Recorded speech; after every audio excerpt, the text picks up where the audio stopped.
जय श्री कृष्ण भक्तों। प्राचीन समय में एक नगर था जहां तुंगध्वज नामक राजा राज्य करता था। वह वीर पराक्रमी और अत्यंत अभिमानी था। उसे शिकार करने का बड़ा शौक था। एक बार वह जंगल में शिकार करते करते थक गया और एक बरगद के पेड़ के नीचे विश्राम करने बैठ गया। उसी समय वहां कुछ श्रद्धालु भगवान सत्यनारायण की पूजा कर रहे थे और कथा सुन रहे थे। राजा ने वहां सब कुछ देखा, लेकिन अहंकार के कारण ना तो उसने भगवान को प्रणाम किया, ना कथा सुनी और ना ही प्रसाद ग्रहण किया। उल्टा प्रसाद लौटाकर नगर लौट गया। जब वह अपने महल पहुंचा तो देखा कि शत्रु राजा ने उसके राज्य पर हमला कर दिया है। उसकी सेना हार रही है और जनता त्रस्त हो चुकी है। यह सब देखकर राजा को अपने अहंकार और भगवान सत्यनारायण की अवहेलना की याद आई। उसे पश्चाताप हुआ और वह तुरंत उसी स्थान पर वापस गया यहाँ पर कथा हो रही थी। वहां जाकर उसने भगवान से क्षमा मांगी, कथा सुनी और विनम्रता से प्रसाद स्वीकार किया। राजा के इस पश्चाताप से भगवान सत्यनारायण प्रसन्न हो गए और उसे क्षमा कर दिया। उनके आशीर्वाद से राजा का राज्य पुनः समृद्ध हुआ, प्रजा सुखी हुई और राजा ने दीर्घ काल तक धर्मपूर्वक राज्य किया। अंत में वह स्वर्गलोक को प्राप्त हुआ। ऐसी मान्यता है कि सत्यनारायण व्रत की कथा को सावन पूर्णिमा के दिन श्रद्धा से पढ़ने, सुनने और प्रसाद ग्रहण करने से मनोकामनाएं पूर्ण होती हैं, संकट दूर होते हैं और जीवन में सुख, शांति और समृद्धि आती है। ये कथा वाजपेयी यज्ञ के समान पुण्य फल देने वाली मानी जाती है। तो जय श्री कृष्ण भक्तों, प्रेम से बोलिए जय श्री हरि विष्णु सत्यनारायण भगवान की जय हो, जिनके कथा सुनने से सभी मनोकामनाएं पूरी होती हैं। स्कंद पुराण के मुताबिक सत्यनारायण भगवान विष्णु का स्वरूप है। श्री हरि विष्णु से जीवन की सभी समस्याएं दूर होती हैं। सत्यनारायण कथा आमतौर पर सुबह और शाम दोनों समय की जाती है। शाम के समय कथा करना ज़्यादा शुभ माना जाता है। पंचांग के मुताबिक सत्यनारायण कथा किसी भी महीने के शुक्ल पक्ष में पूर्णिमा को की जाती है। इस कथा की महिमा को भगवान सत्यनारायण ने अपने मुख से स्वयं देव ऋषि नारद को बताया है। पूर्णिमा के दिन इस कथा को सुनने का विशेष महत्व है। कलयुग में इस व्रत कथा को सुनना बहुत प्रभावशाली माना गया है। तो आइए हम भी सुनते हैं भगवान श्री सत्यनारायण की कथा। इस दिन भगत पूर्णिमा व्रत रखकर लक्ष्मी नारायण श्री सत्यनारायण की पूजा कर सकते हैं। मान्यता है कि ऐसे शुभ दिन पर इस व्रत और कथा से जीवन में कभी भी आर्थिक तंगी और कष्ट नहीं आते हैं। हिंदू धार्मिक मान्यता के अनुसार भगवान सत्यनारायण व्रत करने से और कथा सुनने से पुण्य फल की प्राप्ति होती है। श्री सत्यनारायण भगवान की पूजा भगवान नारायण का आशीर्वाद लेने के लिए की जाती है, जो भगवान विष्णु के रूपों में से एक है। इस रूप में भगवान को सत्य का अवतार माना जाता है। हालांकि सत्यनारायण पूजा करने के लिए कोई निश्चित दिन नहीं है, लेकिन पूर्णिमा के दौरान इसे करना बेहद शुभ माना जाता है। तो भक्तों, शुरू करते हैं इस पावन और पुण्यदायिनी सत्यनारायण भगवान पूजा और व्रत की पौराणिक कथा को। तो बोली सत्यनारायण भगवान की जय हो। पुरानी कथा के अनुसार एक बार नारद जी ने भगवान विष्णु से कहा, हे भगवान, पृथ्वी पर सभी लोग बहुत दुखी नजर आ रहे हैं, इसका कोई उपाय नहीं है। इस पर भगवान विष्णु ने कहा कि सत्यनारायण का व्रत करने से सबके कष्ट दूर हो जाते हैं। उन्होंने कहा कि जो भी सत्य को ईश्वर समझकर उसकी पूजा करेगा, उसके सारे पाप कट जाएंगे, उसे शुभ फल की प्राप्ति होगी। श्री सत्यनारायण कथा प्रथम अध्याय। एक समय की बात है, नैमिषारण्य तीर्थ में शौनिक आदि 88,000 ऋषियों ने श्री सूत जी से ये प्रश्न पूछा कि हे प्रभु, इस कलयुग में वेद विद्या रहित मनुष्यों को प्रभु भक्ति किस प्रकार मिल सकती है तथा उनका उद्धार कैसे होगा। हे मुनि श्रेष्ठ, कोई ऐसा तप बताइए जिससे थोड़े समय में ही पुण्य मिले और मनवांछित फल भी मिल जाए। इस प्रकार की कथा सुनने की हम इच्छा रखते हैं। सर्वशास्त्रों के ज्ञाता सूत जी बोले, हे वैष्णवों, हे पूजनीय ब्राह्मणों, आप सभी ने प्राणियों के हित की बात पूछी है, इसलिए मैं एक ऐसे श्रेष्ठ व्रत को आप लोगों को बताऊंगा जिसे नारद जी ने लक्ष्मी नारायण जी से पूछा था और लक्ष्मीपति ने मुनि श्रेष्ठ नारद जी से कहा था। आप सब इसे ध्यान से सुनिए। एक समय की बात है, योगीराज नारद जी दूसरों के हित की इच्छा के लिए अनेकों लोकों में घूमते हुए मृत्यु लोक में आ पहुंचे। यहाँ उन्होंने अनेक योनियों में जन्मे प्राय सभी मनुष्यों को अपने कर्मों द्वारा अनेक दुखों से पीड़ित देखा। उनका दुख देखकर नारद जी सोचने लगे कि कैसा जतन किया जाए जिसके करने से निश्चित रूप से मानव के दुखों का अंत हो जाए।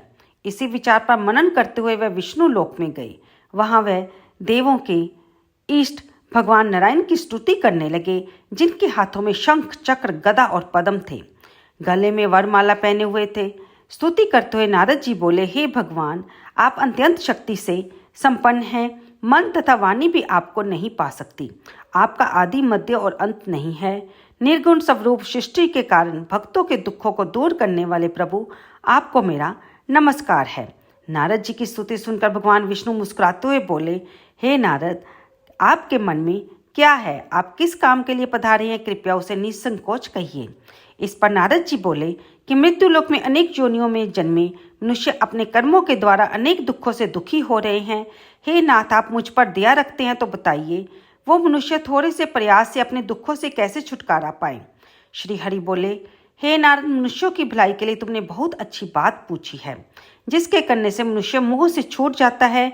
ये बात मैं कहता हूँ, उसे सुनो। स्वर्ग लोक और मृत्यु लोक दोनों में एक दुर्लभ उत्तम व्रत है जो पुण्य देने वाला है। आज प्रेमवश होकर मैं उसे तुमसे कहता हूँ। श्री सत्यनारायण भगवान का ये व्रत अच्छी तरह विधान पूर्वक करके मनुष्य तुरंत ही सुखों को प्राप्त कर सकता है और फिर मोक्ष को भी प्राप्त कर सकता है। श्री हरि के वचन सुनकर नारद जी बोले, ये कौन सा व्रत है? इसका क्या फल है? क्या विधि विधान है? ये व्रत किसने किया था और इसको किस दिन करना चाहिए? कृपया मुझे सब कुछ विस्तार से बताइए। तब श्री हरि बोले, दुख व शोक को दूर करने वाला ये व्रत सभी स्थानों पर विजय दिलाने वाला है। मानव को भक्ति व श्रद्धा के साथ शाम को श्री सत्यनारायण की पूजा धर्मपरायण होकर ब्राह्मणों व बंधुओं के साथ करनी चाहिए। भक्ति भाव से नैवेद्य, केले का फल, घी, दूध और गेहूं का आटा स्वाया ले ले। गेहूं के स्थान पर साठी का आटा, शक्कर, गुड़ लेकर और सभी भक्षण योग्य पदार्थों को मिलाकर भगवान का भोग लगाएं। ब्राह्मणों सहित बंधु बांधवों को भी भोजन कराएं और फिर स्वयं भोजन करें। भजन कीर्तन के साथ भगवान की भक्ति में लीन रहें। इस तरह से सत्यनारायण भगवान का ये व्रत करने पर मनुष्य की सारी इच्छाएं निश्चित रूप से पूरी होती हैं। इस कलयुग में मृत्यु लोक में मोक्ष का यही एक सरल उपाय बताया गया है। यहाँ पर सत्यनारायण व्रत कथा का प्रथम अध्याय संपन्न होता है। तो बोलिए, सत्यनारायण भगवान की जय हो। श्रीमन नारायण नारायण हरि हरि, भजमन नारायण नारायण हरि हरि। तो दोस्तों, अब सुनते हैं सत्यनारायण कथा का द्वितीय अध्याय। सूत जी बोले, हे ऋषियों, जिसने पहले समय में इस व्रत को किया था, मैं उसका इतिहास कहता हूँ। सुंदर काशीपुरी नगरी में एक अत्यंत निर्धन ब्राह्मण रहता था। भूख प्यास से परेशान वह धरती पर घूमता रहता था। ब्राह्मणों से प्रेम करने वाले भगवान ने एक दिन ब्राह्मण का वेश धारण करके उसके पास जाकर पूछा, हे ब्राह्मण देवता, नित्य दुखी होकर तुम पृथ्वी पर क्यों घूमते हो? तब ब्राह्मण बोला, मैं निर्धन ब्राह्मण हूँ, भिक्षा के लिए धरती पर घूमता हूँ। और हे भगवान, यदि आप ऐसा कोई उपाय जानते हैं तो बताइए। तब सत्यनारायण रूपी उस वृद्ध ब्राह्मण ने कहा कि तुम सत्यनारायण भगवान का व्रत करो, वे मनोवांछित फल देने वाले हैं। तब उस दीन ब्राह्मण ने सत्यनारायण भगवान से, जो कि उस समय ब्राह्मण का रूप वेशधारी थे, उनसे पूछा कि इस व्रत का क्या विधान है, मैं इसे कैसे कर सकता हूँ। तब सत्यनारायण भगवान रूपी उस विद्ध ब्राह्मण ने उस निर्धन ब्राह्मण को व्रत का सारा विधान बताया और अंतर ध्यान हो गए। ब्राह्मण मन ही मन सोचने लगा कि जिस व्रत को वृद्ध ब्राह्मण करने को कह गया है, मैं उसे जरूर करूंगा। यह निश्चय करने के बाद उसे रात को नींद नहीं आई। वह सवेरे उठकर सत्यनारायण भगवान के व्रत का निश्चय करके भिक्षा के लिए चला गया। उस दिन उस निर्धन ब्राह्मण को भिक्षा में बहुत धन मिला। उसने उस धन से भोजन लेकर भगवान का प्रसाद बनाया, अपने बंधु बांधवों को बुलाया और सारा दिन व्रत रखकर शाम को सत्यनारायण भगवान की कथा कही और फिर उस प्रसाद का भोग लगाकर उसे अपने बंधु बांधवों के साथ स्वयं भी ग्रहण किया। ऐसा करने से वह सभी दुखों से छूट गया। उसे अनेक प्रकार की संपत्ति प्राप्त हुई और वह भी निर्धन से धनवान हो गया। तब वह ब्राह्मण हर माह इस व्रत को करने लगा। इस तरह से सत्यनारायण भगवान के व्रत को जो मनुष्य करेगा, वह सभी प्रकार के पापों से छूटकर मोक्ष को प्राप्त होगा। जो मनुष्य इस व्रत को करेगा, वह सभी दुखों से मुक्त हो जाएगा। सूत जी बोले, इस तरह से नारद जी से नारायण जी का कहा हो श्री सत्यनारायण व्रत को मैंने तुमसे कहा है। हे विप्रो, मैं अब और क्या कहूँ? ऋषि बोले, हे मुनिवर, संसार में उस विप्र से सुनकर और किस किसने इस व्रत को किया, हम सब इस बात को सुनना चाहते हैं। इसके लिए हमारे मन में बहुत ही श्रद्धा का भाव है। तब सूत जी बोले, मुनियों, जिसने इस व्रत को किया है वह सुनो। एक समय वही विप्र ब्राह्मण धन व ऐश्वर्य के से युक्त होकर अपने बंधु बांधवों के साथ इस व्रत को करने के लिए तैयार हुआ तो उसी समय एक लकड़ी बेचने वाला बूढ़ा आदमी आया। लकड़हारे ने लकड़ियां बाहर रखकर अंदर ब्राह्मण के घर में गया और प्यास से दुखी होकर उस लकड़हारे ने जब पानी मांगा और फिर उसने ब्राह्मण को व्रत करते देखा तो विप्र को नमस्कार करके पूछने लगा कि आप ये क्या कर रहे हो, इसे करने से क्या फल मिलेगा, कृपया मुझे बताइए। तब ब्राह्मण ने कहा कि मैं सभी मनोकामनाओं को पूर्ण करने वाला सत्यनारायण भगवान का व्रत रखता हूँ और उसकी पूजा की तैयारी कर रहा हूँ। लकड़हारा उस विप्र ब्राह्मण से सत्यनारायण व्रत के बारे में जानकर प्रसन्न हुआ और उसने सारी विधि पूछी और चरणामृत लेकर वह प्रसाद खाने के बाद अपने घर गया। उसके मन में अपने आप में उसने संकल्प लिया कि आज लकड़ी बेचने से जो धन मिलेगा मैं भी उसे श्री सत्यनारायण भगवान का उत्तम व्रत करूंगा। मन में इस विचार को रखकर बूढ़ा आदमी सिर पर लकड़ियां रखकर उस नगर में बेचने गया जहां धनी लोग ज्यादा रहते थे। उस नगर में उसे अपनी लकड़ियों का दाम पहले से 4 गुना अधिक मिला। उन लकड़ियों के दाम से जो उसे पैसे मिले उसने उससे शक्कर, घी, दूध, दही और गेहूं का आटा लिया और सत्यनारायण भगवान की व्रत की अन्य सामग्रियां लेकर अपने घर गया। अपने बंधु बांधवों को बुलाकर विधि विधान से सत्यनारायण भगवान का पूजन और व्रत किया। फिर बाद में भगवान को प्रसाद अर्पित करके उस प्रसाद को अपने बंधु बांधवों के साथ ग्रहण किया और ऐसा करने से उसे सुख की प्राप्ति हुई और वह धन, पुत्र आदि से युक्त होकर संसार के समस्त सुख भोगकर अंतकाल में वैकुंठ धाम चला गया। यहाँ पर श्री सत्यनारायण भगवान की व्रत कथा का 2वां अध्याय संपूर्ण होता है। श्रीमन नारायण नारायण हरि हरि, भजमन नारायण नारायण हरि हरि। तो चलिए सुनते हैं अब सत्यनारायण भगवान की कथा का 3रा अध्याय। सूत जी बोले, हे श्रेष्ठ मुनियों, अब आगे की कथा कहता हूँ। पहले समय में एक उल्का मुख नाम का एक बुद्धिमान राजा था। वह सत्य वक्ता और जितेंद्रिय था। प्रतिदिन देव स्थानों पर जाता और निर्धनों को धन देकर उनके कष्ट दूर करता था। उसकी पत्नी कमल के समान मुख वाली और सती साध्वी थी। भद्रशिला नदी के तट पर उन दोनों ने श्री सत्यनारायण भगवान का व्रत किया। उसी समय वहां पर साधु नाम का एक वेश्य आया और उसने इस व्रत को रखते देखकर राजा से विनय के साथ पूछने लगा कि हे राजन, आप क्या कर रहे हैं? मैं सुनने की इच्छा रखता हूँ, कृपया मुझे बताइए। राजा बोला, हे साधु, मैं अपने बंधु बांधवों के साथ पुत्र आदि की प्राप्ति के लिए एक महाशक्तिमान श्री सत्यनारायण भगवान का व्रत व पूजन कर रहा हूँ। तब साधु आदर से बोला, हे राजन, मुझे भी इस व्रत का सारा विधान कहिए। मेरे भी संतान नहीं है और इस व्रत को करने से अगर निश्चित ही मुझे संतान की प्राप्ति होगी तो मैं भी इस व्रत का करूँगा। राजा से व्रत का सारा विधान सुनकर व्यापार से निवृत्त होकर वे अपने घर गया। साधु वेश्या ने अपनी पत्नी को संतान देने वाले इस व्रत का वर्णन कह सुनाया और कहा कि जब मेरी संतान होगी तब मैं इस व्रत को करूँगा। साधु ने इस तरह के वचन अपनी पत्नी लीलावती से कहे। एक दिन लीलावती पति के साथ आनंदित होकर संसारिक धर्म में प्रवृत्त होकर सत्यनारायण भगवान की कृपा से गर्भवती हो गई। 10वें महीने उसे एक बहुत ही सुंदर कन्या की प्राप्ति हुई। उस कन्या का नाम उन्होंने कलावती रखा और वह दिनों दिन बड़ी होने लगी, जिस प्रकार से शुक्ल पक्ष का चंद्रमा बढ़ता है। लीलावती ने मीठे शब्दों में अपने पति को व्रत की याद कराई तो उसने कहा कि जब इस व्रत को मैं इस बेटी के विवाह पर करूँगा। इस प्रकार अपनी पत्नी को आश्वासन देकर वह नगर को चला गया। कलावती पिता के घर में रहकर वृद्धि को प्राप्त हुई, बड़ी हो गई, जवान हो गई। साधु ने एक बार अपनी नगर में अपनी कन्या को सखियों के साथ खेलते देखा और उसे ये अनुभव हुआ कि उसकी बेटी अब शादी के योग्य हो चुकी है। तो उसने कलावती का एक सुंदर वर देखकर उसके साथ उसकी शादी कर दी। सुयोग्य लड़के को देखकर साधु ने बंधु बांधवों को बुलाकर अपनी पुत्री का विवाह कर दिया। लेकिन दुर्भाग्य की बात यह थी कि साधु ने अपनी बेटी के विवाह पर भी सत्यनारायण भगवान का व्रत नहीं किया। इस पर श्री भगवान क्रोधित हो गए और श्राप दिया कि साधु को अत्यधिक दुख मिले। अपने कार्य में कुशल साधु बनिया जमाई को लेकर समुद्र के पार स्थित होकर रत्नासारपुर नगर में गया। वहां जाकर दामाद ससुर दोनों ने मिलकर चंद्रकेतु राजा के नगर में व्यापार करने लगे। एक दिन भगवान सत्यनारायण की माया से एक चोर राजा का धन चुराकर भाग रहा था। सिपाहियों ने उसका पीछा किया तो उसने चुराया हुआ धन जहां पर साधु अपने जमाई के साथ ठहरा हुआ था वहां पर रख दिया।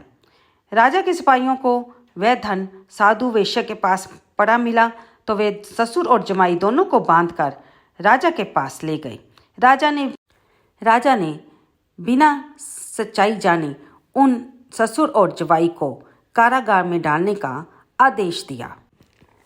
राजा की आज्ञा से उन दोनों को कठिन कारावास में डाल दिया गया और उनका सारा धन भी छीन लिया गया। श्री सत्यनारायण भगवान से श्राप मिलने के कारण ससुर और जवाई का ऐसा हाल हुआ था। अब श्री सत्यनारायण भगवान की श्राप से इधर साधु की पत्नी भी बहुत दुखी हुई, क्योंकि घर पर जो धन रखा था उसे चोर चुराकर ले गए। शारीरिक और मानसिक पीड़ा व भूख प्यास से अति दुख होकर अन्न की चिंता में कलावती ब्राह्मण के घर में गई। वहाँ उसने श्री सत्यनारायण भगवान का व्रत होते देखा, कथा भी सुनी। वह प्रसाद ग्रहण कर रात को घर वापस आई। माता ने कलावती से पूछा, हे पुत्री, अब तक तुम कहाँ थी? तेरे मन में क्या है? कलावती ने अपनी माता से कहा, हे माता, मैं एक ब्राह्मण के घर में श्री सत्यनारायण भगवान का व्रत देखकर आई हूँ। वचन सुनकर जब लीलावती को अपने पति की बात याद आ गई कि उन्होंने भी सत्यनारायण भगवान के व्रत की पूजन और व्रत का संकल्प किया था, तब उसने भगवान सत्यनारायण से प्रार्थना की और उसने उस व्रत की और पूजन की तैयारी करना आरंभ कर दिया। लीलावती ने परिवार व बंधुओं सहित सत्यनारायण भगवान का पूजन किया और उनसे वर मांगा कि मेरे पति और जमाई शीघ्र घर आ जाएं। भगवान सत्यनारायण लीलावती के इस व्रत से संतुष्ट हो गए और राजा चंद्रकेतु को सपने में दर्शन देकर कहा, हे राजन, तुम उन दोनों वेश्यों को छोड़ दो, वे निर्दोष हैं, और उनका धन भी वापस कर दो। अगर तुम ऐसा नहीं करोगे तो मैं तुम्हारा धन, राज्य, संतान सबको नष्ट कर दूंगा। ऐसा कहकर प्रभु अंतर्ध्यान हो गए। प्रातःकाल सभा में राजा ने अपना सपना सुनाया और फिर बोले कि उन दोनों को वेश्यों को कैद से मुक्त कर दो और सभा में लाओ। दोनों ने आते ही राजा को प्रणाम किया। राजा मीठी वाणी में बोला, हे महानुभावों, भाग्यवश तुम्हें कठिन दुख प्राप्त हुआ है, लेकिन अब तुम्हें कोई भय नहीं है। फिर राजा ने उन्हें नए वस्त्र आभूषण पहनाए और बहुत सारा धन देकर उन्हें विदा किया। दोनों वेश्ये अपने घर की ओर चल दिए। तो दोस्तों, यहाँ पर श्री सत्यनारायण व्रत कथा का तीसरा अध्याय समाप्त होता है। तो बोलिए श्री सत्यनारायण भगवान की जय हो। श्रीमन नारायण नारायण हरि हरि, भजमन नारायण नारायण हरि हरि। तो आइए सुनते हैं श्री सत्यनारायण भगवान की कथा का चौथा अध्याय। सूत जी बोले, वेश्या ने मंगलाचार करके अपनी यात्रा आरंभ की, अपनी नगर की ओर चल दिए। भगवान सत्यनारायण ने उनकी फिर से परीक्षा लेने की सोची। वे एक दंडी वेशधारी के रूप में साधु के पास आए कि तेरी नाव में क्या है? तब वह साधु अंकार रूपी हंसी हंसता हुआ बोला, हे दंडी स्वामी, आप ऐसा क्यों पूछते हो कि आपकी धन लेने की इच्छा है? नाव में तो सिर्फ बेलपत्र भरे हुए हैं। वेश्या के कठोर वचन सुनकर भगवान बोले, तथा अस्तु, तुम्हारा वचन सत्य हो। दंडी वचन कहकर वहां से दूर चले गए। कुछ दूर जाकर समुद्र के किनारे बैठ गए। साधु वेश्या ने नित्य क्रिया के पश्चात जब नाव को ऊंची उठी देखा तो उसे हैरानी हुई और वह नाव में धन दौलत की जगह बेलपत्री आदि देखकर मूर्छित होकर जमीन पर गिर पड़ा। उसके जवाई ने उसकी मूर्छा खोली और कहा कि आप शोक न मनाइए, ये दंडी का श्राप है, इसलिए हमें उनकी शरण में जाना चाहिए, तभी हमारी मनोकामना पूरी होगी। दामाद की बात सुनकर वह दंडी के पास पहुंचे और अत्यंत भक्ति भाव से नमस्कार करके बोले, मैंने आपसे जो असत्य वचन कहे थे मुझे उनके लिए क्षमा कर दीजिए। वह ऐसा कहकर महान शोकातुर होकर रोने लगा। तब दंडी भगवान बोले, हे वणिक पुत्र, मेरी आज्ञा से बार बार तुम्हें दुख प्राप्त हुआ है, तू मेरी पूजा से विमुख हुआ है। साधु बोला, हे भगवान, आपकी माया से तो ब्रह्म आदि देवता भी आपके रूप को नहीं जानते, तब मैं अज्ञानी कैसे जान सकता हूँ? कृपया मेरी रक्षा कीजिए, आप प्रसन्न होइए, मैं सामर्थ्य अनुसार आपकी पूजा करूँगा। तब सत्यनारायण भगवान वैश्य के ये भक्तिपूर्वक वचन सुनकर प्रसन्न हुए और उसकी इच्छा अनुसार उसे वरदान देकर अंतर्ध्यान हो गए। ससुर और जमाई अब धन से भरी हुई अपनी नाव पर आए और उन्होंने सत्यनारायण भगवान का पूजन करके अपने नगर को चल दिए।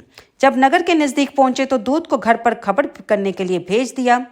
दूत साधुओं को की पत्नी को प्रणाम करके कहता है कि मालिक, आपके दामाद सहित मालिक नगर के निकट आ गए हैं।